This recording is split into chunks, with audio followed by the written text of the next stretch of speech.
सब शंकर जी के ठुआ विचार हैं। गाने अच्छा लगेला कि मेरे शेयर जरूर कीजिएगा।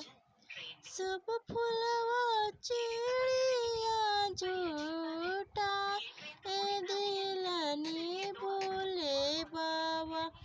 सब फुलवा चिड़िया झूठा ए दिलन हे भोले बाबा। मालवा पेनब के ना ए भोला बाबा। मालवा पेनब के ना अपने के चरनिया में आएले भोले बाबा।